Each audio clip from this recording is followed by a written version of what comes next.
Le président de la République, interpellé sur ces sujets lors du grand débat, plaide notamment pour l'insertion, bien sûr, dans l'école. Le projet de loi pour une école de confiance qui sera examiné prochainement ne fait pourtant pas clairement mention, ou tout du moins ne développe pas beaucoup d'idées sur ce défi sociétal de la scolarisation des élèves en situation de handicap. Mais il y a bien sûr d'autres projets, et vous les avez évoqués, madame. Je voudrais bien sûr évoquer la question de ces accompagnants, de ces AESH qui est connu, ces accompagnants qui sont parfois dans des situations précaires, avec de lourdes difficultés de recrutement, le manque de formation, reconnaissance de qualification qui est parfois problématique. Et là aussi, une PPL va être examinée lors de la prochaine niche socialiste, et j'espère qu'elle ne subira pas le même sort que celle du groupe Les Républicains il y a quelques semaines, parce qu'on aurait pu, je pense, avancer plus largement. Je termine, Madame la Présidente, en associant ici aux associations qui rappellent la nécessité d'aborder la question de l'école inclusive dans sa globalité et dans sa complexité. Je crois que vous nous avez donné un certain nombre d'éléments tout à l'heure, Madame la Ministre, et qu'on ne peut que souhaiter effectivement que nous allions dans le sens, en tout cas, que vous avez évoqué. Merci. Monsieur Belkir Belhaddad pour République En Marche. Oui, merci Madame la Présidente, Madame la Ministre, mes chers collègues. Tout d'abord, je voudrais saluer, Madame la Ministre, votre engagement, celui du gouvernement et du Président de la République à faire du handicap une priorité nationale du quinquennat avec la création d'un secrétariat d'État directement rattaché au Premier ministre et de mobiliser plusieurs ministères et les politiques publiques en direction des personnes handicapées qui sont mises en œuvre de manière transversale sur plusieurs secteurs, que ce soit le sport, le logement, l'accès à la culture ou l'accès aux droits. Ma question porte particulièrement sur le travail interministériel mené entre votre secrétariat d'État et le ministère du Travail concernant l'obligation des travailleurs handicapés qui découle de la loi pour la liberté de choisir son avenir professionnel. Nous avons décider du principe de ne plus inclure la sous-traitance à des ESAT, à des entreprises indépendantes ou des travailleurs indépendants en situation de handicap dans l'obligation d'emploi qui était fixée à 6%. Il avait été alors indiqué par le gouvernement que les modalités du recours à la sous-traitance seraient définies dans le décret d'application avec un objectif de neutralité financière. Les structures concernées et impliquées dans nos circonscriptions nous questionnent sur les modalités et les délais de mise en œuvre. Certaines craignent notamment une fragilisation d'un modèle qui concerne près de 250 000 personnes en situation de handicap. Alors aussi, je souhaiterais connaître l'état d'avancement des travaux conjoints avec Muriel Pénicaud et ses équipes, ainsi que les pistes de travail qui sont privilégiées. Merci. Merci, Monsieur Gilles Lurton pour Les Républicains. Merci Madame la Présidente, Madame la Ministre. Mon ami Bernard Perrut a déjà évoqué beaucoup de choses, mais je voudrais revenir sur quelques points. Nous sommes tous d'accord pour reconnaître que l'inclusion des personnes en situation de handicap n'est pas un champ isolé, mais que cette politique que nous partageons doit être intégrée dans toutes les décisions publiques. Et j'ai eu plusieurs fois l'occasion de vous dire, à chaque fois qu'il s'agira de défendre des avancements dans cette politique, nous serons à vos côtés. Mais dans le plan interministériel 2018-2022, un haut fonctionnaire chargé du handicap et de l'inclusion devait être nommé dans chaque ministère. J'aurais voulu savoir si cette décision a bien été appliquée.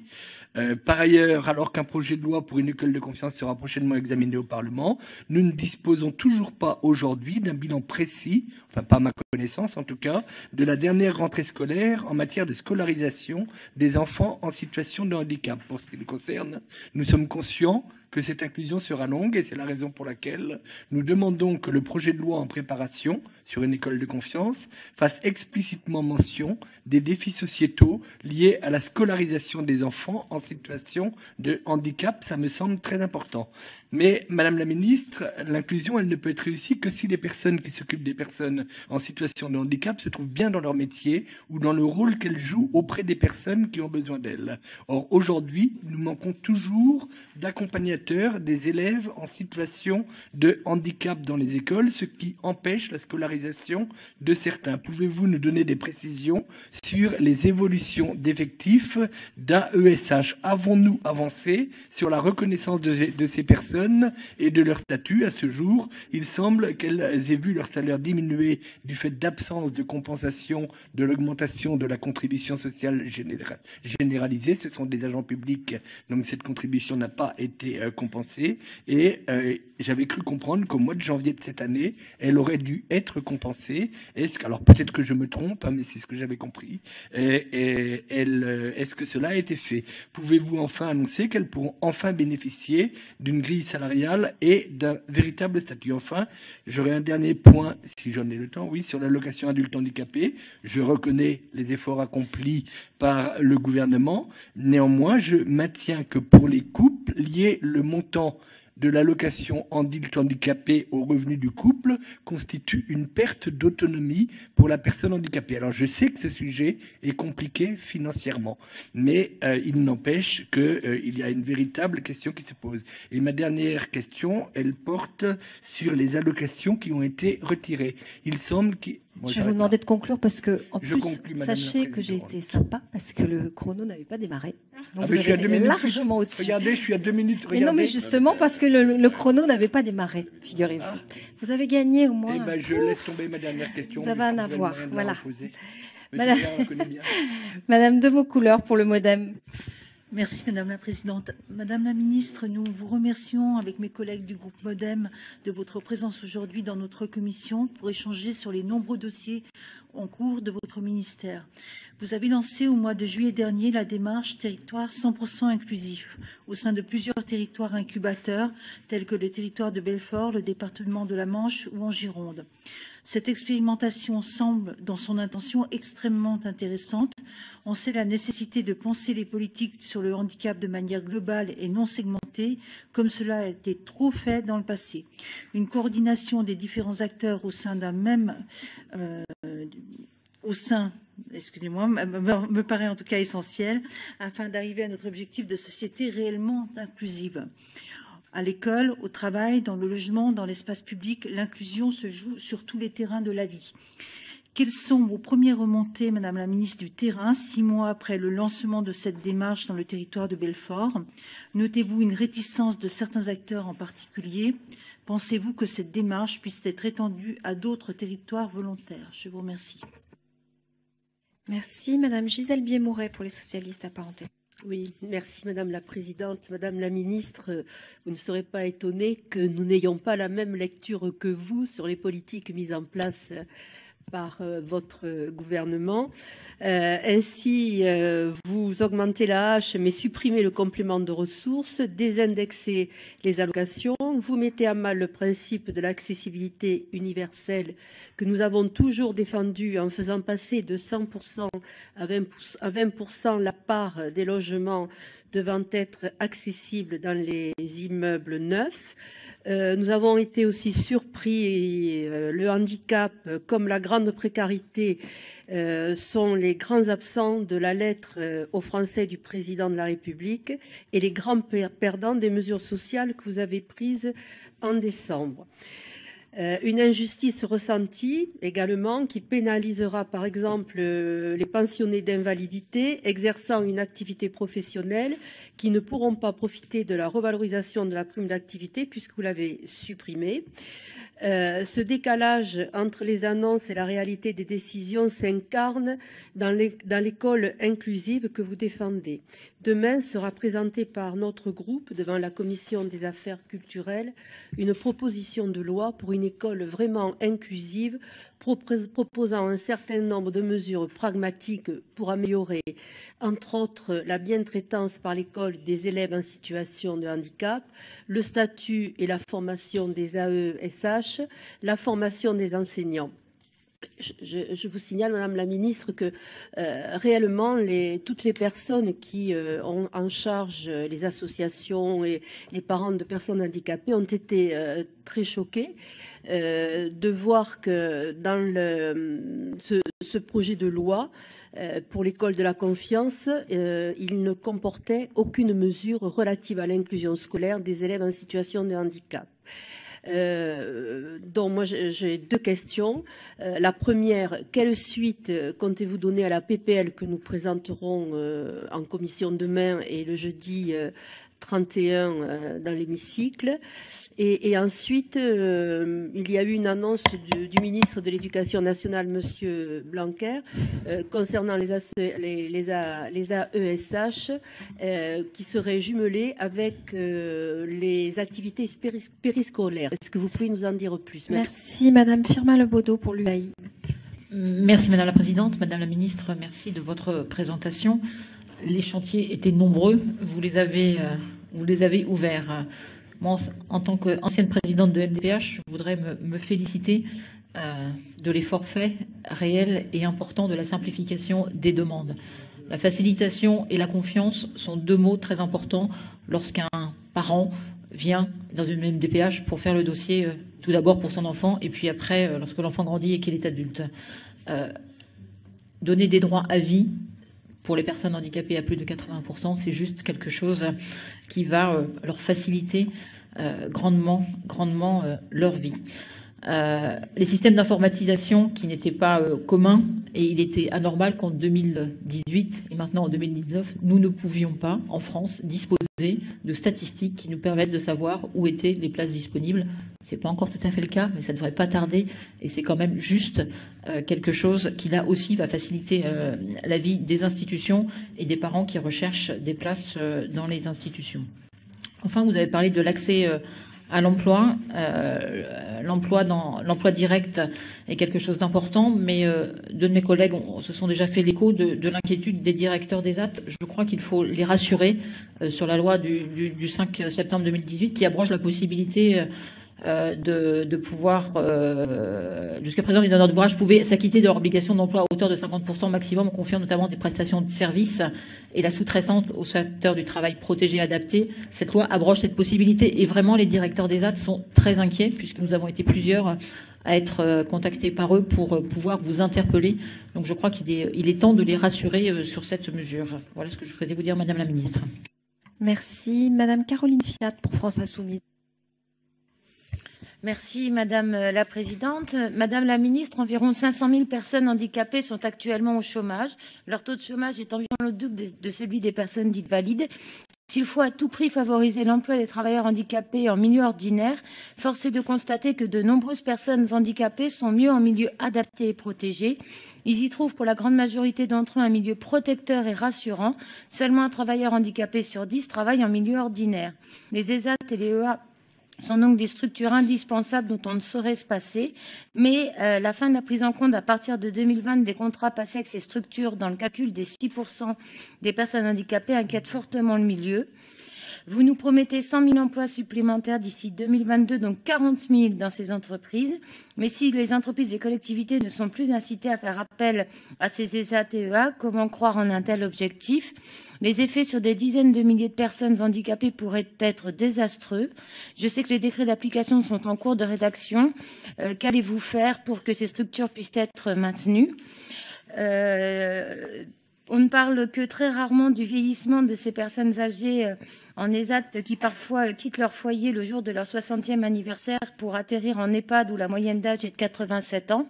Quelle réflexion pourriez-vous nous apporter là-dessus ? Cette semaine, nous examinons une proposition de loi du groupe du Parti socialiste qui vise justement à remédier à la détresse des familles concernant les parents d'enfants handicapés qui ne parviennent pas à obtenir l'accompagnement dont ils ont besoin. Meilleur statut des AESH, possibilité de progression de carrière. Ces mesures seraient une réelle avancée pour notre pays. Ces derniers mois, un certain nombre de propositions sur ce sujet ont été proposées, mais à chaque fois ont été rejetées. Serez-vous désormais, Madame la Ministre, prête à soutenir ces dispositions de cette proposition de loi? Et concernant les gilets jaunes qui s'appellent aussi les fauteuils jaunes, ont beaucoup de revendications, dont l'arrêt de la prise en compte des revenus du conjoint pour avoir la hache.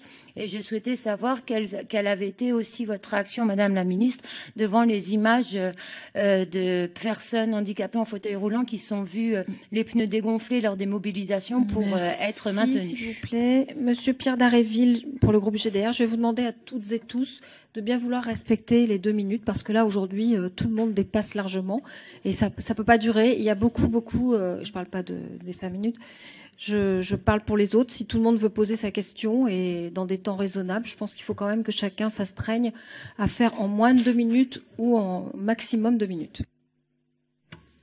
Pierre Daréville. Merci Madame la Présidente.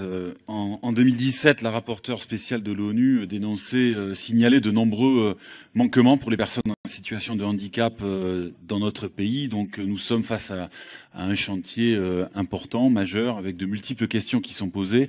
Et la crise sociale que nous connaissons impacte d'autant plus les personnes en situation de handicap. À ce titre, je voudrais simplement signaler que la question du montant de l'allocation adulte handicapé n'a pas été réglée par les mesures qui ont été prises dans les différents budgets précédents, et notamment cette question est renforcée par la désindexation. Je voudrais souligner également la difficulté des personnes en situation de handicap à faire valoir leurs droits. Je crois que vous l'avez signalé également, et c'est un véritable chantier. On reçoit beaucoup de personnes qui nous font part de ces difficultés-là, et y compris parfois des obligations qui leur sont faites de renouveler un certain nombre d'examens pour prouver leurs difficultés, ce qui est évidemment extrêmement problématique. Par ailleurs, le manque d'accompagnement des personnes qui cherchent un emploi est aussi un problème. J'en recevais une à ma permanence il y a quelques jours qui me faisait part de ces difficultés quotidiennes. Enfin, deux questions qui me semblent importantes. D'abord, suite à la réforme de l'obligation d'emploi des travailleurs handicapés, les inquiétudes que je relais à mon tour sur l'avenir des ESAT et la neutralité de la réforme pour ce qui les concerne. Et enfin, je souhaiterais que vous puissiez nous donner quelques éléments de bilan sur la dernière rentrée scolaire qui a connu une mise en œuvre poussive et insuffisante des mesures d'accompagnement pour les élèves. Il a été annoncé par le président de la République il y a quelques jours des moyens supplémentaires pour les IME par ailleurs. Je souhaiterais, si vous le pouvez, que vous nous donniez quelques précisions. Enfin, ces mesures devraient concourir à un véritable service public d'accompagnement scolaire pour que chaque enfant bénéficie d'une réponse adaptée.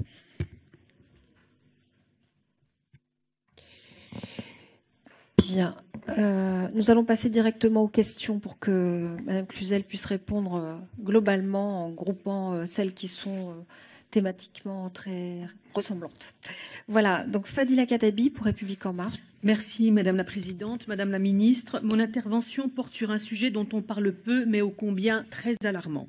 Dans un rapport sur les violences faites aux femmes en Europe publié en 2014, l'Agence des droits fondamentaux de l'Union européenne soulignait que 34% des femmes handicapées avaient subi des violences physiques ou sexuelles de la part d'un partenaire, contre 19% des femmes valides. Certaines associations d'aide aux victimes indiquent même que 4 femmes en situation de handicap sur 5 en France auraient subi ou subissent des violences. Un chiffre que le Conseil français des personnes handicapées n'a pu toutefois valider, faute de données précises sur le sujet. Quoi qu'il en soit, les violences envers les femmes handicapées est une réalité, Madame la Ministre, et que l'on ne peut contester. Un numéro d'appel et d'écoute a d'ailleurs été mis en place en 2016, géré par l'association Femmes pour le dire, Femmes pour agir. Ce numéro reçoit en moyenne 51 appels par mois. Cependant, l'association pointe le fait que les appels diminuent lorsque le numéro n'est plus relayé par les médias. Aussi, il me semble essentiel, dans le cadre de la politique interministérielle du handicap, de mener une véritable campagne de sensibilisation sur ce sujet, mais aussi et surtout de réfléchir à de véritables structures d'accueil pour ces femmes. Ma question est donc la suivante. Ne pensez-vous pas, Madame la Ministre, que cette démarche pourrait s'inclure dans l'un des 5 grands chantiers nationaux détaillés à l'occasion de la dernière conférence nationale du handicap? Je pense plus précisément au chantier dédié à la représentation des personnes en situation de handicap dans la construction des politiques publiques. Je vous remercie. Merci. Madame Isabelle Valentin pour les Républicains. Merci Madame la Présidente, Madame la Ministre, mes chers collègues. La loi du 5 septembre 2018 sur la liberté de choisir son avenir professionnel prévoit une réforme de l'obligation d'emploi des travailleurs handicapés applicable au 1er janvier 2020. Jusqu'alors, les donneurs d'ouvrage pouvaient s'acquitter de leur obligation d'emploi à hauteur de 50% maximum, en confiant notamment des prestations de services et de la sous-traitance au secteur du travail protégé et adapté, les ESAT. Cette loi supprimerait cette possibilité pour favoriser l'emploi direct en entreprise, en milieu dit ordinaire. Si l'emploi des travailleurs en situation de handicap dans le milieu ordinaire doit être fortement encouragé, cette réforme méconnaît les difficultés des personnes accueillies dans les ESAT, pour qui, dans une grande majorité, le milieu ordinaire de travail ne saurait être accessible, quels que soient les aménagements effectués. Effectivement, les ESAT connaissent aujourd'hui de très longues listes d'attente qui font peser sur les familles le poids de l'inactivité et une forte inquiétude quant à l'avenir de leurs enfants. Au-delà du rôle considérable des ESAT dans l'accompagnement humain de ce travail, ce sont des alternatives à la délocalisation des tâches sous-traitées, à la perte de savoir-faire technique ou artisanal, indispensables à tout un écosystème de proximité. Ils sont également des acteurs d'innovation dans de nombreux champs d'activité. Il est encore temps d'agir. Les décrets d'application de la loi du 5 septembre 2018 pour la liberté de choisir son avenir professionnel devront donner au secteur de travail protégé et adapté une place à la hauteur des enjeux qu'il porte. Handicap, emploi, insertion, développement durable, solidarité, économie locale, cohésion des territoires. En somme, les décrets d'application devront reconnaître la spécificité du rôle des ESAT comme vecteur d'inclusion des personnes en situation de handicap. Le handicap, Madame la Ministre, n'est pas le combat des personnes handicapées contre tous, mais bien le combat de tous pour aider les personnes en situation de handicap. Merci. Madame Anne Vidal pour République En Marche. Merci Madame la Présidente. Merci Madame la Ministre pour votre implication dans l'accompagnement des personnes en situation de handicap. Selon la Haute Autorité de Santé, entre 3,5 et 5,5 des enfants scolarisés souffrent de troubles déficitaires de l'attention avec ou sans hyperactivité, le TADH, avec un âge moyen de diagnostic entre 9 et 10 ans. Il est admis que la précocité du repérage du TADH est cruciale, car un retard de diagnostic peut entraîner des conséquences psychologiques, scolaires, familiales et sociales. Il faut admettre que le TADH est un trouble difficile à repérer, et d'autant plus que les professionnels de santé scolaire sont peu formés à ce trouble et échangent peu entre eux. Ces enfants sont souvent qualifiés d'enfants difficiles, se trouvent rapidement isolés et exclus. Les parents sont alors confrontés à différents spécialistes qui, chacun dans leur domaine, vont apporter des éléments de réponse sans qu'une collaboration effective soit établie. Ne serait-il pas envisageable, à l'échelle de l'établissement scolaire, de créer une instance éducative se réunissant régulièrement afin qu'un partage d'informations entre les différents acteurs qui prennent en charge l'enfant soit réalisé, l'objectif étant de pouvoir orienter, aider l'enseignant dans la mise en place d'une pédagogie différenciée. Par ailleurs, des efforts importants ont été faits dans la prise en compte du TADH. Est-ce qu'il serait envisageable, à l'instar de ce qui a été réalisé pour l'autisme, de mener une vaste campagne d'information, mais aussi de sensibiliser les enseignants et les professionnels de santé à ce trouble? Je vous remercie. Merci. Madame Audrey Dufeu-Schubert pour République En Marche. Merci Madame la Présidente. Ma question porte sur la difficulté des personnes âgées à faire reconnaître leurs droits. Pour cela, je m'appuierai sur 2 décrets. Le premier, celui du 5 octobre 2018, qui simplifie les procédures de reconnaissance de la qualité des travailleurs handicapés et qui améliore l'information sur la délivrance automatique d'une attestation RQTH. Cependant, malgré ce décret, encore de nombreux travailleurs sont victimes d'accidents de service ou de travail et se sont vus refuser l'application de ce dispositif automatique. Aussi, ma question sera, quels sont les leviers que nous pouvons actionner auprès des MDPH pour qu'il y ait moins de disparités au travers de ces reconnaissances automatiques? Le deuxième décret, celui du 10 mai 2017, encadre les conditions d'exercice des commissions médicales saisies pour répondre aux difficultés des travailleurs handicapés au moment de la liquidation de leur pension, avec un taux d'invalidité alors compris entre 50% et 79%. Donc, quelles mesures pouvons-nous faire pour faciliter l'attestation RQTH automatique depuis la date de notification d'invalidité? Et surtout, quelles mesures pouvons-nous mettre en œuvre pour que les travailleurs puissent prétendre à une retraite anticipée pour les personnes en situation de handicap, comme la loi le dispose, ce qui reste encore difficile et trop souvent complexe? Merci. Monsieur Guillaume Chiche pour République En Marche. Merci Madame la Présidente. Madame la Ministre, je vous remercie pour votre intervention et j'aurais quant à moi une question sur l'accompagnement des jeunes handicapés dans l'apprentissage. Depuis la loi du 5 septembre 2018 relative à la liberté de choisir son avenir professionnel, les référents handicap ont été généralisés dans tous les centres de formation d'apprentis et une aide systématique a été apportée à chaque CFA pour adapter les enseignements et les postes de travail. Ces initiatives sont fortes car elles participent à l'autonomie des personnes en situation de handicap et elles trouvent une résonance à travers divers dispositifs déployés au niveau local. Je pense particulièrement à l'établissement des Terrasses à Niort sur ma circonscription, qui a un service d'appui régional à l'apprentissage, menacé d'ailleurs de fermeture, mais sauvé grâce à votre action et votre détermination. Et je tiens une nouvelle fois, Madame la Ministre, à vous en remercier.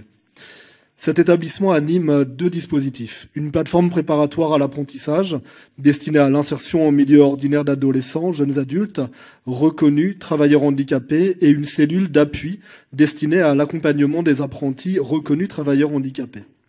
Aussi, pourriez-vous nous indiquer, dans un premier temps, si les mesures de la loi relatives à la liberté de choisir son avenir professionnel que j'ai évoquées en début de mon propos entrent également en vigueur au sein des services d'appui régional à l'apprentissage et, dans un second temps, quelles sont les pistes de réflexion actuellement en cours dans la concertation entre les partenaires sociaux et représentants des personnes en situation de handicap concernant l'apprentissage. Je vous remercie. Merci. Madame Hélène Vaqueur-Christophe pour les socialistes. Merci Madame la Présidente. Madame la Ministre, chers collègues. Ma collègue Erika Barretch, retenue en circonscription, a tenu à ce que je vous interroge, Madame la Ministre, sur les engagements pris par le gouvernement suite à la crise des Gilets jaunes à La Réunion. Madame la Ministre, votre collègue ministre des Outre-mer a annoncé, durant sa visite à La Réunion fin novembre, une série de mesures relatives au pouvoir d'achat. Elle a notamment annoncé des hausses d'aides sociales anticipées par rapport au calendrier national, et ce, dès le 1er janvier 2019. Parmi les dispositifs concernés, il y a l'allocation aux adultes handicapés, la AH, qui devrait passer à 900 € dès ce mois de janvier. Interrogée par la presse il y a quelques jours, la Caisse d'allocation familiale de La Réunion a répondu être en attente de consignes de la part du ministère. Madame la Ministre, où en est la mise en application de cette annonce promise par Madame Girardin? Les Réunionnaises et Réunionnais en situation de handicap verront-ils véritablement leur allocation augmenter de ce mois de janvier? Je vous remercie pour votre réponse. Merci. Madame Laetitia Romero-Diaz pour République En Marche. Je vous remercie, Madame la Ministre, pour votre présence parmi nous aujourd'hui. Je pense pouvoir parler au nom de tous mes collègues pour saluer votre action en matière d'inclusion des personnes en situation de handicap, que ce soit dans l'emploi, dans l'accès au logement, à l'école ou à travers la citoyenneté. Ma question portera sur la réforme du financement des établissements médico-sociaux prenant en charge des personnes en situation de handicap, soit 300 000 adultes, mais aussi plus de 150 000 enfants. On entend légitimement l'inquiétude de certains parents ou de certaines associations, notamment dans mon territoire essonien, où j'ai longuement pu échanger avec des acteurs concernés.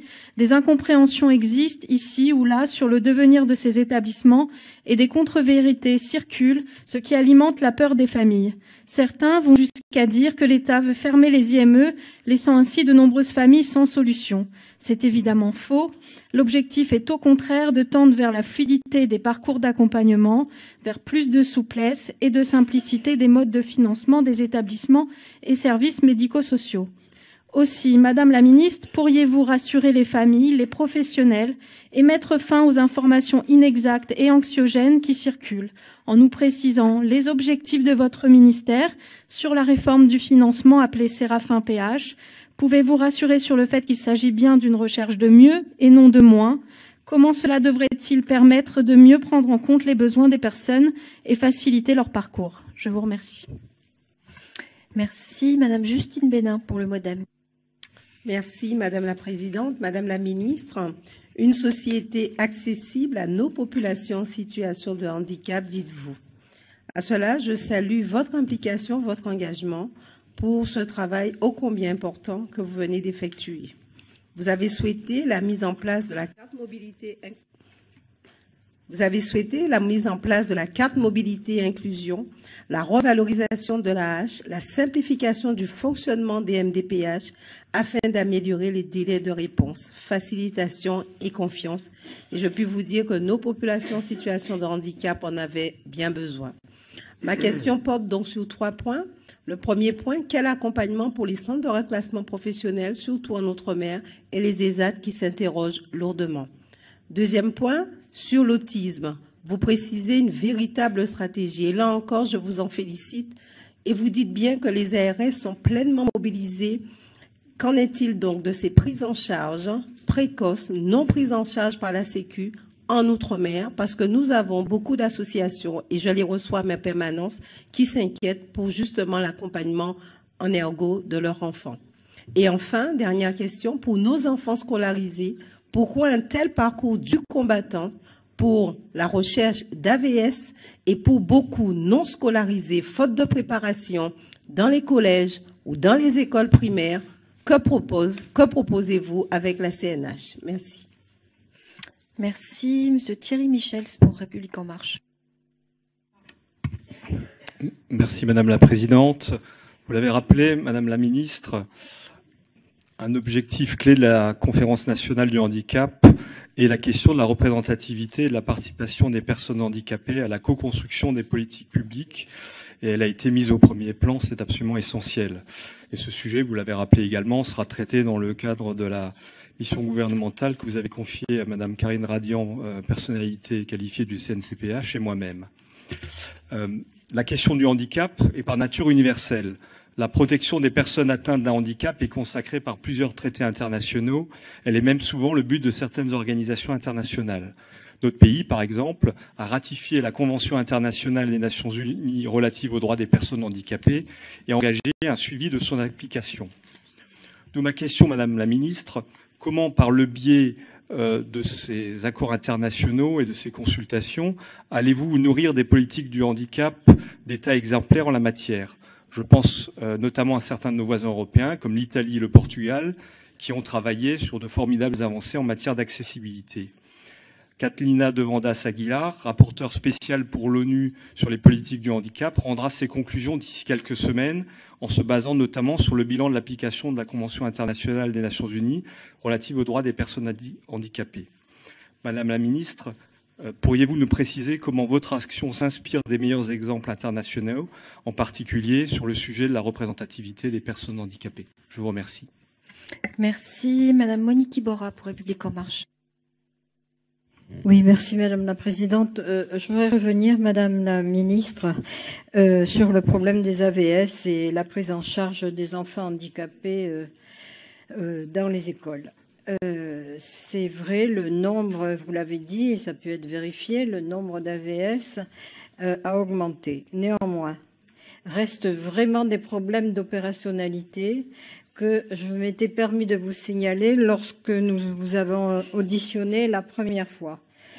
Le problème des MDPH qui sont souvent débordés, mais ce n'est pas évidemment de la responsabilité directe de l'État, mais celle des conseils départementaux, qui sont souvent débordés et qui font que pour instruire les dossiers, quelquefois, une année, et j'en ai eu la preuve et l'expérience, une année peut se passer, en effet, que d'autre part, le fait qu'il y ait deux opérateurs, à la fois l'éducation nationale et Pôle emploi, fait que nous avons réellement deux problèmes, mais importants, d'opérabilité sur les territoires. Que comptez-vous faire, Madame la Ministre, sur ce sujet?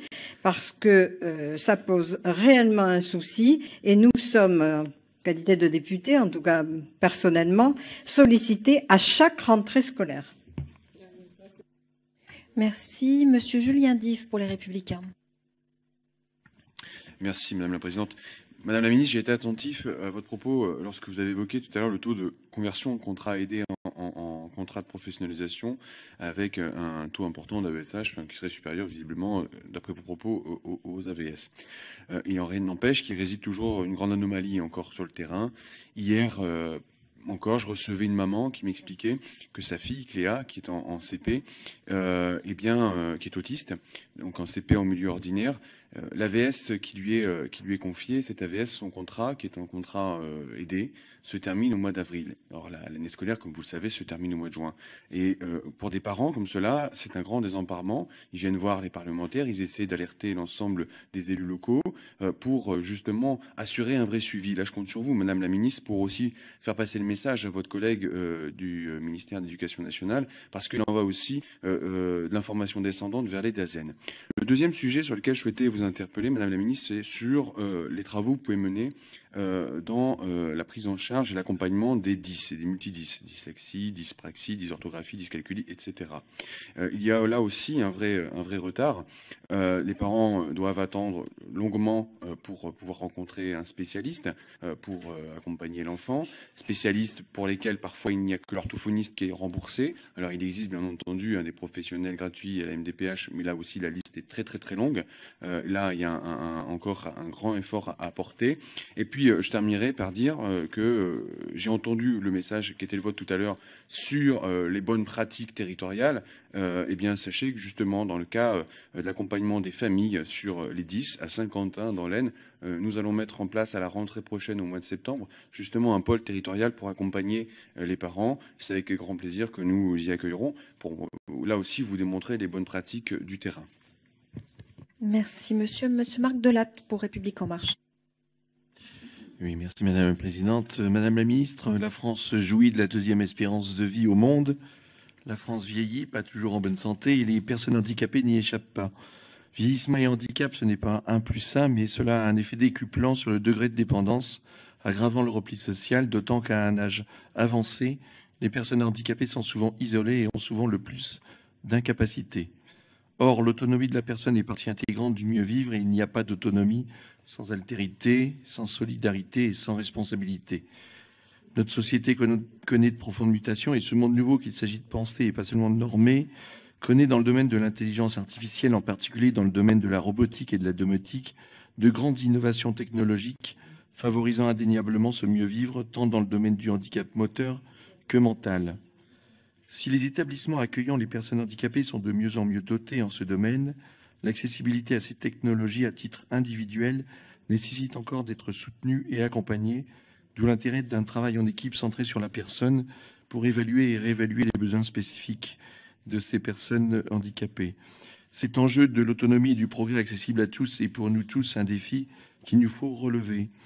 Vers quelles mesures spécifiques et complémentaires, Madame la Ministre, vous orienterez-vous pour repenser cet équilibre entre autonomie et intérêt général afin de répondre au mieux à ce défi? Merci. Merci. Carole Grandjean pour République En Marche.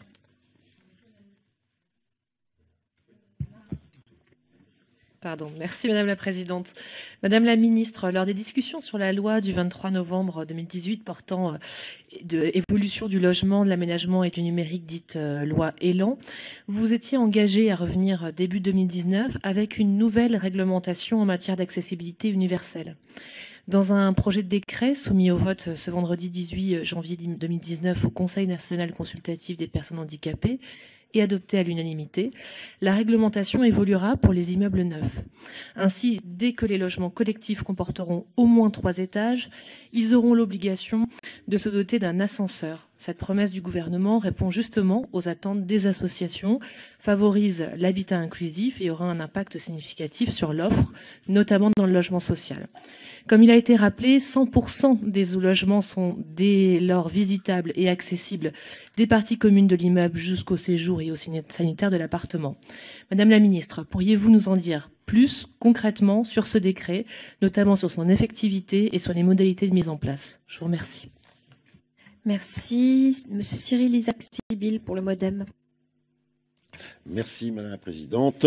Madame la Ministre, tout d'abord bravo et merci pour cette feuille de route ambitieuse. Beaucoup de choses ont été dites, ma question sera très simple et très pragmatique. Et ça concerne effectivement les AVS. Si le rectorat est tenu de financer les emplois d'aide à la personne sur le temps scolaire, aucun texte ne précise qui doit financer les emplois sur le temps périscolaire. Est-ce que c'est aux mairies de payer? Ma question est simple. Pouvez-vous nous préciser qui doit financer donc ces emplois d'aide sur le temps périscolaire? Merci. Merci. Madame Delphine Bagary pour République En Marche. Oui, merci Madame la Présidente, Madame la Ministre. Je voulais vous poser une question concernant la loi de finances 2019 que nous avons votée avec une disparition du complément avec la disparition du complément de ressources au 1er décembre 2019. Et revenir sur la majoration de vie autonome qui faisait... on savait que cette disparition était critiqué par les associations, et savoir si on pouvait imaginer changer les critères d'attribution de la majoration de vie autonome, notamment celui de condition d'avoir un APL, puisque on sait que de fait les gens qui sont soit hébergés gratuitement, soit s'ils sont propriétaires de leur logement n'y ont pas droit, ou peut-être y introduire une certaine incapacité de travail, je sais pas. Je voulais avoir votre sentiment là-dessus.